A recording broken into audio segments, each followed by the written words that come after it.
c'est la super pleine lune de novembre qui vient de passer. On a été chanceuses, les énergies ont quand même été assez douces. On a continué à travailler qu'est-ce qu'on travaillait déjà. On a eu un petit hint par rapport à la lumière du phare qui est venue mettre de l'emphase sur une partie de nous-mêmes qu'on doit laisser aller. Le mot-clé était figé. Donc, si dans certaines conversations, dans certaines circonstances ou dans certaines parties de votre vie, présentement, vous êtes figé, bien, c'est le moment de regarder pourquoi. Qu'est-ce qui fait en sorte que vous figez et faire du Ho'oponopono puis le laisser aller. Les énergies sont favorables pour ça. Puis ce que ça va faire, c'est que ça va vous donner une nouvelle partie de vous-même pour continuer à avancer puis avoir du nouveau.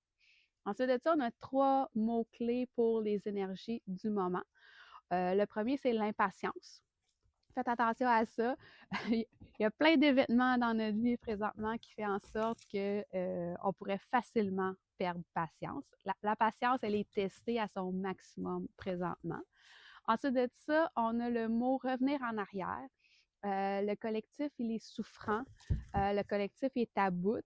Ça se représente un petit peu différemment chez nous quand on est dans l'éveil, dans le sens que là, on aimerait ça avoir un break. On se dit qu'on est comme un peu écœuré, un peu tanné de travailler. Ça fait longtemps qu'on travaille, ça fait longtemps qu'on lâche pas. Puis là, ben, on aimerait ça avoir un break, on aimerait ça que ça se place, on aimerait ça que ça soit facile. Ce que j'entends des guides, c'est que c'est pas loin, sauf que c'est juste comme pas là, là. Donc, on ne veut pas avoir la tentation de revenir en arrière, de dire qu'on a fait des mauvais choix, des mauvaises décisions ou qu'on voudrait être moins éveillé puis que ça serait plus facile. C'est juste que là, il faut prendre notre mal en patience, il faut passer au travers du dernier petit bout. Et le dernier mot-clé, c'est la tentation.